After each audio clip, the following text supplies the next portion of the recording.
An African proverb says, "A cat that dreams of becoming a lion must first lose its appetite for rats." But let me ask you, what are you still feeding on? You see, most men chase scraps.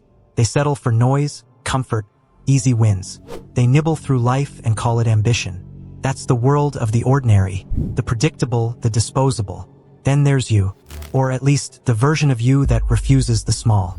If the sigma is the lone wolf, then the zeta is something darker, something sharper. The tiger, pure instinct, a man who moves with calculation, patience, and teeth hidden until necessary. He's the myth walking in shadows, the devil whispered about in rooms of fools, the antihero who doesn't need a cause to carve his path. Not evil, just inevitable. The rats? They won't vanish themselves. They're the distractions, the small comforts, the easy gratifications that keep men small. The world will tempt you with them, but every instinct inside you knows, the lion doesn't linger on scraps. He hunts differently. He hungers differently. This isn't about heroics. It's about appetite. It's about refinement. It's about walking the line between what the world sees and what it fears. And if you want to be the tiger, you have to learn one hard truth first. The small things will always try to drag you down. You decide if you'll let them or if you'll rise. Chapter 1. Hunger is the first enemy. Do you feel it? The quiet itch that says you're meant for more, yet you keep chewing what's small? Here's the thing. Most men don't fail from lack of talent. They fail because their hunger is messy. They snack on validation. They sip comfort. They nibble distractions and call it strategy. That diet keeps you small. Zetas don't negotiate with hunger. For them, the problem is irrelevant. They act, instinct first, thought sharpens later. That's why they look reckless from the outside. They aren't. They're just not addicted to crumbs. They cut off easy wins early. Not because it's noble, but because it dulls the edge. Sigmas learn this with time. They build quietly, leave a trail only after the work is done. Alphas? They eat socially. Attention feeds them. Connection comes first. Results later, if ever. This might sound harsh, maybe even cold, but psychology backs it. Studies on delayed gratification by Mischel, back in the 1970s, found that those who resisted small rewards built stronger futures. Not happier, stronger. There's a difference. Think of the Spartan not as a legend, but as a man who trained while hungry on purpose. Not starving. Focused. Hunger clarified him. Comfort is not neutral. It trains you to accept less. And what you accept, you become. So ask yourself, what rats are you still chasing?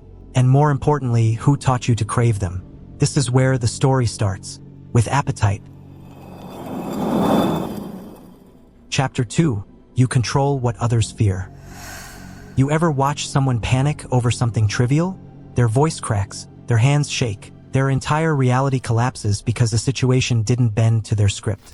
You stand there, calm, almost amused, not because you lack emotion, because you've already mapped every outcome before they finish their first anxious breath.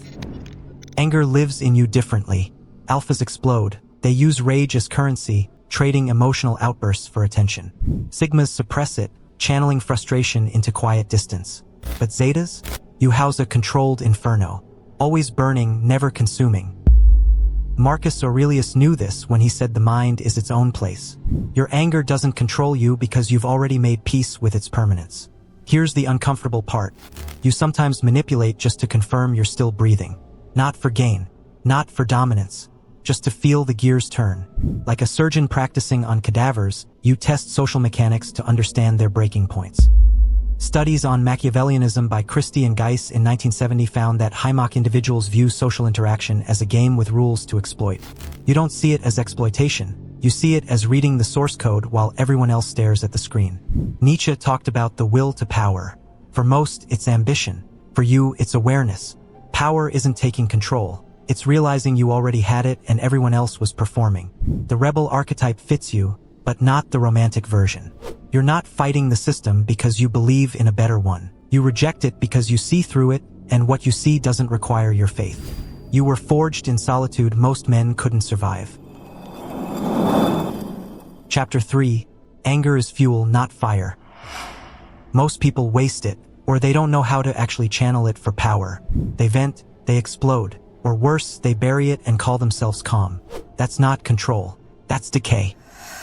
Zetas are always angry. That's the part people whisper about. But here's what they miss. He doesn't let it leak. He doesn't spray it on people. He compresses it. Anger becomes movement, precision, a reason to wake up sharp. Zetas don't escape reality. They sharpen their edge inside it.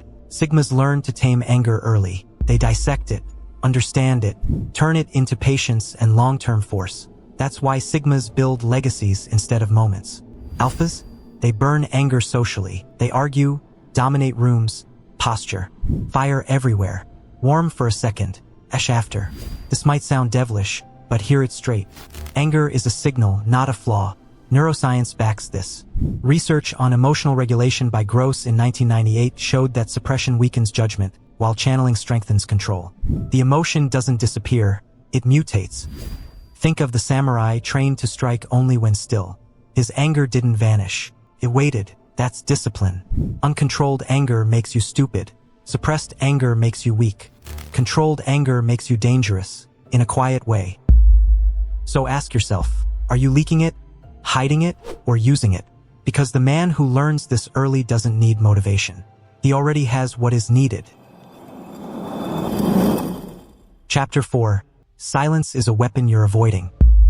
Why do you feel uneasy when nothing is making noise around you? No phone, no praise, no one watching, just you and your thoughts. Most men run from that moment. They call it boredom or loneliness. It's neither. It's exposure. Zetas and Sigmas don't fear silence. They move into it instinctively. Silence gives them data. Patterns surface. Weak thoughts panic first. That's how he knows what to cut. Zetas can walk like the sheep when needed, but he never thinks like them. Silence reminds him of that. Sigmas choose silence over chatter. They disappear to build, to sharpen skill, to leave something behind that speaks louder than words. Alphas fear silence. They need rooms, feedback, mirrors made of people. When the noise stops, so does their sense of self. This may sound uncomfortable, maybe even cruel, but behavioral science supports it. Studies on solitude by Long and Averill in 2003 found that voluntary isolation increases self-regulation and clarity, while forced isolation breaks people down. The difference isn't being alone, it's choosing it. Think of the Viking before battle. Not screaming, not chest thumping. Quiet, counting breath, listening. Silence wasn't peace, it was preparation. Noise keeps you reactive. Silence makes you deliberate. Constant input weakens judgment. Zetas don't need external motivation because silence already pressures them to act. The mind either sharpens or eats itself. He chooses the first. So ask yourself, when was the last time you sat in silence without reaching for escape? Because the man who can sit still without distraction can move with intent when it counts. Chapter 5. You build in silence, destroy without warning. You know what separates construction from chaos? Intent. Most men build to be seen. They need the applause, the validation, the digital monuments proving they existed. Sigmas build legacies in silence, leaving footprints for those wise enough to follow. Alphas build networks first, structures second. You build because the act itself satisfies something primal. The audience is irrelevant. There's a Viking principle buried in old sagas. The warrior who announces his attack has already lost. Zetas operate from this instinct. You don't telegraph moves. You don't warn. You don't perform the theater of confrontation. When you dismantle something, it's surgical, precise. By the time others realize what happened, you're 3 moves ahead, watching them scramble for explanations. Sun Tzu understood this when he wrote about appearing weak when strong. You don't appear weak. You appear invisible. Weakness invites testing. Invisibility grants freedom. Studies on strategic self-presentation by Jones and Pittman in 1982 showed people craft images to manipulate perception. You don't craft anything. You simply withhold until withholding becomes your advantage. The antihero exists here. Heroes need moral frameworks. Villains need opposition. You need neither because you operate outside the binary. Diogenes lived in a barrel, rejecting Alexander's shadow. Schadenfreude whispers in your chest sometimes. That quiet satisfaction when someone's arrogance collapses under its own weight. You don't cause it, you just recognize justice in motion. You were built where morality meets machinery. We're halfway in this. Hope you're enjoying it and don't forget to comment. Let's dive deeper, brace yourself. Chapter 6. You read people like broken clocks. You ever notice how predictable everyone becomes? They think they're complex. You see their entire operating system in the first conversation. Not because you're smarter, because you've stopped lying to yourself about human nature. Pattern recognition isn't a skill for you, it's survival instinct hardened into reflex. Alphas can't read people. Sigmas understand when to leave and shut mouth. But you read them because their transparency is almost insulting. The tells are everywhere. Voice modulation when lying. Eye movement during fabrication. The micro-expressions that leak truth before their mouths finish constructing fiction. Studies on emotional intelligence by Selective and Mayer in 1990 suggested understanding emotions creates social success. You understand emotions to maintain distance from their chaos. There's something darker here.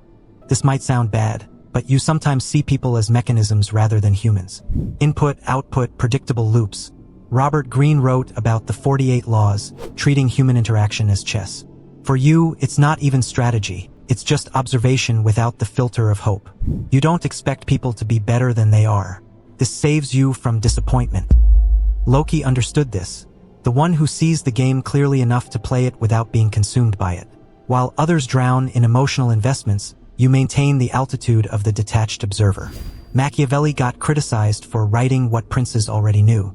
You live what most men refuse to acknowledge. People operate from self-interest wrapped in noble language. You just skip the wrapping. You were sharpened where honesty cuts deeper than kindness. Chapter 7. Discipline isn't control, it's selection.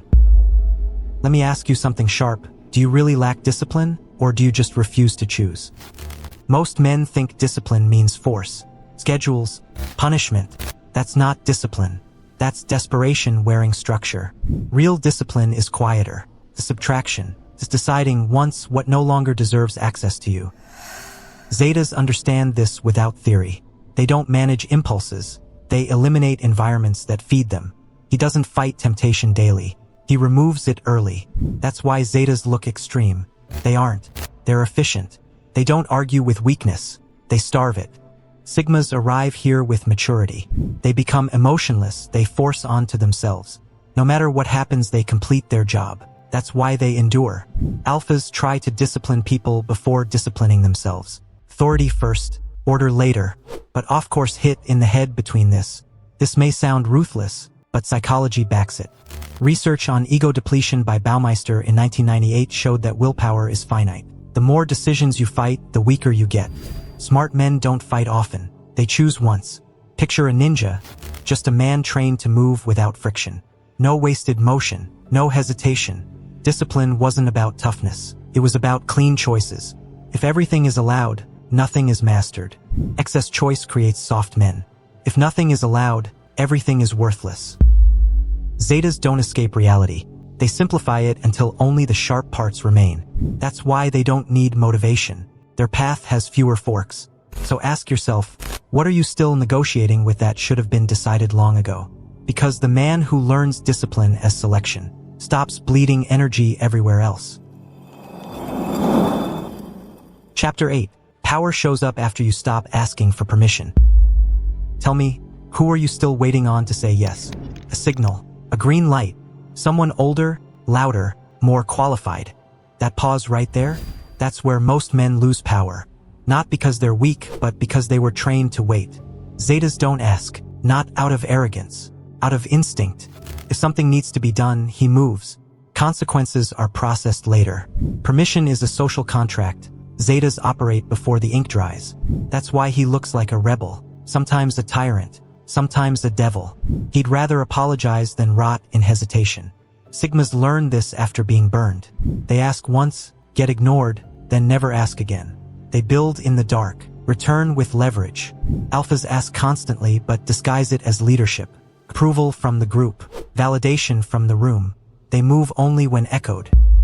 This might sound bad, maybe even immoral, but history and psychology don't flinch. Studies on locus of control by Rotter in 1966 found that people who believe outcomes come from their own actions outperform those who wait on external forces. Waiting trains helplessness. Acting trains agency. Think of Odin as a man who traded comfort for sight. He didn't wait for wisdom to arrive. He paid for it. Power followed action, not the other way around. Asking permission keeps you safe. It also keeps you small. Most rules exist to manage the average, not the dangerous. Zetas know this instinctively. Sigmas learn it painfully. So ask yourself, what would you do today if no one's approval mattered? Because the moment you stop asking is the moment power starts noticing you. Chapter 9. Loyalty is rare because it's inconvenient. Let me ask you something uncomfortable. Who do you stay loyal to when it costs you? Most men talk about loyalty like it's a feeling. It's not. It's a decision that keeps getting harder. That's why so few carry it long. Loyalty asks you to lose options. People hate that. Zetas understand loyalty in a stripped-down way. He isn't loyal to people by default. He's loyal to codes, to principles that don't bend when emotions spike. If someone violates that code, attachment dies fast. Cold. Clean. That's why Zetas look heartless. They're not. They're selective. Sigmas treat loyalty as an investment. Few people. Long memory. Quiet commitment. They don't announce it. They show it over time. Alphas perform loyalty publicly. Handshakes. Alliances. Social promises. When pressure hits, those bonds scatter. This may sound dark, maybe even isolating, but social psychology supports it. Research on social exchange theory by Homans in 1958 found that most relationships are maintained by perceived benefit, not virtue. When the benefit drops, loyalty collapses. That's not evil. It's human. Think of the Marine. Not a hero, just a man trained to hold the line even when retreat is easier. Loyalty wasn't emotion. It was duty under stress. Blind loyalty makes you a tool. No loyalty makes you unstable. Selective loyalty makes you grounded. Zetas don't need crowds. They need alignment. Sigmas build with those who prove consistency. Everyone else? Temporary. So ask yourself, are you loyal out of fear of being alone, or out of respect for what you stand for? Because the man who defines loyalty early doesn't beg for belonging later. Chapter 10. You were never meant to be understood. Let me ask you the final question. Why do you still want them to get you? Most men crave understanding. Approval dressed as empathy.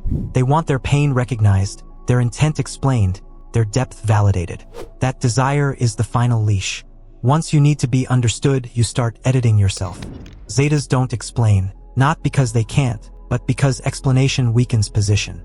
He knows clarity is a luxury for those with power, not a requirement to earn it. Misunderstanding doesn't scare him. It filters. People who matter adapt. People who don't fall away. Clean. Sigmas arrive here with time, after being misread, misjudged, mislabeled. Eventually, they stop correcting the story. They let results speak. Legacy doesn't argue. Alphas fight to be understood. They defend reputation, manage perception, chase consensus. That's exhausting and fragile. This might sound isolating, even cruel, but philosophy leans this way. Marcus Aurelius wrote about acting rightly without concern for applause, not because others don't matter, but because dependence on their judgment corrupts action. When perception becomes priority, truth becomes negotiable. Think of the Ronin or Miyamoto Musashi, just a man without a master. Unclaimed, untranslated. He moved by inner command, not public meaning. The need to be understood is the need to be accepted. Acceptance is the softest form of control. Zetas don't seek belonging. They seek alignment with their own code. Sigmas build quietly until understanding becomes irrelevant. So here's the ending: stop asking to be seen. Be effective. Be precise. Be dangerous in your calm. Because the man who no longer needs to be understood is finally free to become exactly what he is. Bonus chapter: Vision is dangerous when it's untested. Let me ask you straight. Do you actually see the future, or are you just attached to an idea of yourself in it?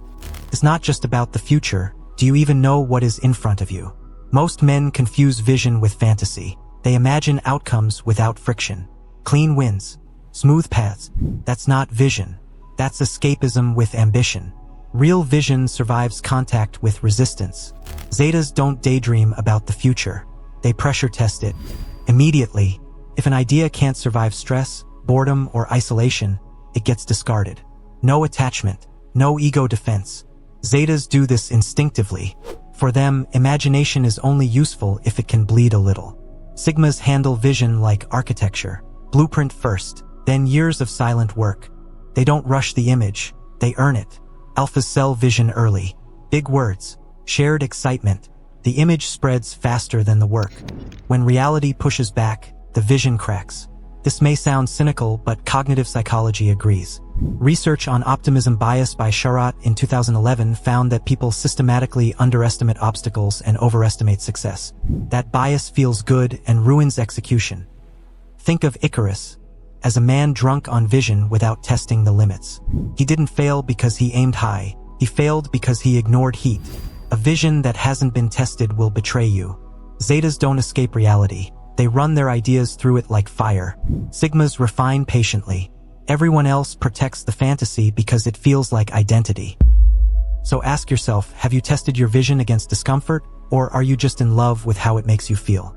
Because the future doesn't reward imagination. It rewards what survives pressure. This is the end. To support us more, join the tribe with less than $1. I would really want you to click the next video appearing right in front of your screen that YouTube thinks best for you.